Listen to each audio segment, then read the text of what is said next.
Tom Selleck, 80, has finally opened up about the truth concerning his longtime friend and mentor James Garner.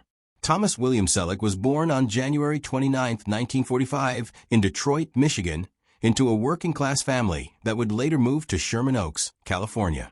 He spent his childhood in post-war Southern California, where the influences molded his life interests, and Tom dove deep into sports, particularly basketball. This earned him a scholarship to study business administration at the University of Southern California, where he played for the USC Trojans. At that time, acting wasn't even a thought in his mind. That changed when a drama coach at USC encouraged him to explore acting. After a few classes and commercials, including his well-known Pepsi ads in the 1960s, Selleck found that performing came rather naturally. His height, handsome looks, and smooth charisma made him immediately stand out. And even with those advantages, certainly his early acting years were hardly easy. During the 1960s and 70s, he secured minor television roles in such shows as The Dating Game and The Rockford Files. These modest steps helped him develop his craft and build connections that would prove vital. One of the most valued relationships he made in this time was a friendship with James Garner. Garner would provide advice, support, and guidance to Selleck, at a point where he was not yet an established name. Meanwhile, Selleck was a hair's breadth away from being cast in some of the most iconic films of the time, including Raiders of the Lost Ark as Indiana Jones himself. George Lucas and Steven Spielberg liked him for the role, but were unable to cast him due to commitments regarding the show, which would make him a household name. That show was Magnum P.I. In 1980, Selleck stepped into the role of private investigator Thomas Magnum, instantly transforming his career. With his Hawaiian shirts, the Ferrari, and his iconic mustache, he became one of the defining television figures of the 1980s. Magnum P.I. ran for 8 seasons and earned Selleck both an Emmy and a Golden Globe. Audiences gravitated to the character's blend of toughness and humor, and Selleck's charisma ensured that Thomas Magnum became one of the most memorable detectives in television history. His film career during the 1980s and 90s was no less impressive. In 1987, he did Three Men and a Baby, a comic role that gained much commercial success, and then in 1990, his love for westerns again prompted him to do Quigley Down Under, proving that he was effortlessly able to maneuver between comedy, action, and drama. As years went by, he grew older and matured with time. Since 2010, he has been doing Frank Reagan in the CBS police drama Blue Bloods, which really brings into focus his maturity and range for emotions. This show has just become another defining chapter in his long career. In his personal life, Tom Selleck married model Jacqueline Ray in 1971. During their marriage, he adopted her young son, Kevin Shepard, born in 1966. This decision accounted for Selleck's great sense of responsibility and his desire to provide stability despite his demanding Hollywood schedule. Eventually, Kevin would pursue his own passion for music and later find success as the drummer for the rock band Tonic, that rose to fame in the 1990s. Eventually, after his divorce from Jacqueline Ray in 1982, Selleck came across his lifetime partner. On August 7, 1987, he married British actress and dancer Gilly Joan Mack. His romance with her began when he watched a performance of the musical Cats that she was a part of in London and was immediately smitten. The two found great support in each other despite the difference in their careers and different backgrounds.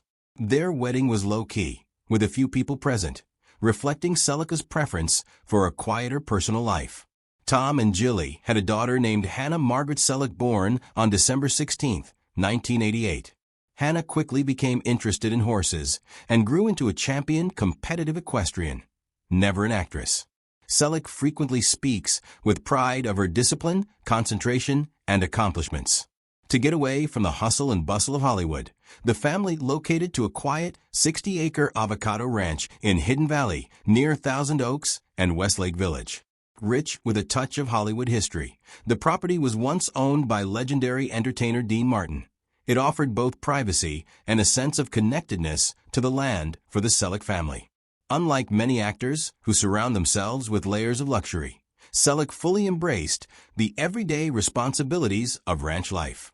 The avocado groves, dirt paths, and wide open fields gave him a retreat where he could work with his hands and feel grounded in the real world. In an interview with People magazine in 2012, Selleck spoke candidly about how much satisfaction he found in maintaining the ranch. He explained that physical labor on the land felt far more rewarding than spending time in a gym. As he said, he would rather fix roads, clear brush, and sweat outdoors than sit on a stationary bike staring at his navel. He worked cheaper, he joked in his trademark dry fashion, than anyone he could hire. These words reflected not only his down-to-earth personality, but also the pride he took in contributing directly to the upkeep of his home. For Selleck, the ranch is more than property. It speaks to a lifestyle and a philosophy. It's a balance against the chaos of Hollywood and a place to go to recharge and be himself away from the cameras. His life on the ranch with Jill and Hannah reflects his devotion to family, privacy, and authenticity values that help to maintain both a steady career and a rare sense of stability in an unpredictable industry. At 80, Tom Selleck has reached a stage in life where he finds it natural to reflect. After years of remaining tight-lipped on subjects concerning James Garner, he has finally decided to speak candidly of one of the greatest influences in his life.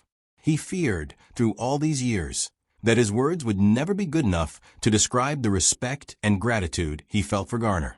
Now, with years of perspective behind him, he is ready to tell his truth about the man who was not only a colleague, but also a mentor and a friend. Selleck's appreciation for Garner preceded their actual meeting by decades. He grew up, as much of America did, watching Maverick in the 1950s. Compared with all the other rugged, sulky cowboys then vying for favor, Garner's casual charm really cut through. Where the rest played hard-living heroes, Garner displayed a mix of strength, grace, humor, and humanity that seemed real. To Selleck, Garner was that rare Hollywood entity, a man who in no way attempted to be larger than life. He came off real. That early admiration became life-changing during the 1980s when Selleck, already famous as Thomas Magnum, was working with Garner on the Rockford Files, Friends and Foul Play, and later on other projects. Before their first meeting, Selleck was nervous, wondering if the television icon might be distant or unimpressed. Instead, Garner greeted him with kindness, humor, and sincerity. Selleck often speaks of how Garner treated everyone on set, from directors to crew members, with equal respect, teaching him more about professionalism than any acting class could. Garner's impact extended beyond the sets. On lengthy shooting days, he turned counselor as he advised not only on acting, but also on how to survive Hollywood. He cautioned Selleck against fame, ego, entitlement, and the temptation to sell one's integrity. He implored him to remain humble and to never allow attention or success to cloud his character. These were lessons that stuck with Selleck through the years. But the truth Selleck finally reveals at 80 is how personally grateful he feels for Garner's example. Having watched Garner's life showed it was possible to be both a star and a devoted family man.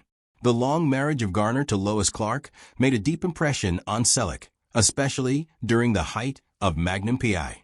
When Selleck stepped away from the show to be with Jill and their daughter on the ranch, it was, in many ways, a decision shaped by Garner's prioritization of family over fame. Looking back now, Selleck readily admits how much Garner's friendship meant to him. They shared a bond built on humor and mutual understanding, particularly the unique pressures that come from leading a successful television series. Garner himself went through trials and tribulations over the years, but often helped Selleck put things in perspective. He was able to soothe concerns with a laugh or a story, making even the roughest days seem negotiable. As Selleck reflects on his own legacy, he realizes parts of it are inextricably linked with Garner's. He thinks of him more like a mirror to the type of actor and man he wanted to be. Garner's generosity, humor, and sincerity left an indelible mark, one that Selleck carries with him to this day. In opening up now, he hopes others will understand just how deeply Garner shaped his life. "I owe him more than I can ever repay," Selleck says. "The truth is, James Garner set the standard for everything I've tried to be. And at 80, I can honestly say I'm still trying to live up to it." Here is a closing paragraph in the same tone. In the end, Tom Selleck's story is one not of fame, success, or longevity, but of gratitude, humility, and the quiet strength of a man who never forgot where he came from. As he looks back on 8 decades of life and nearly 60 years in the public eye, he carries with him the lessons, friendships, and values that shaped him, none more meaningful than those passed down by James Garner. And he remains, as he continues his journey on the ranch he loves, surrounded by the family which keeps him grounded, a living reminder that true legacy is not measured in awards or roles, but in character built in a man and the impact left upon the lives around him.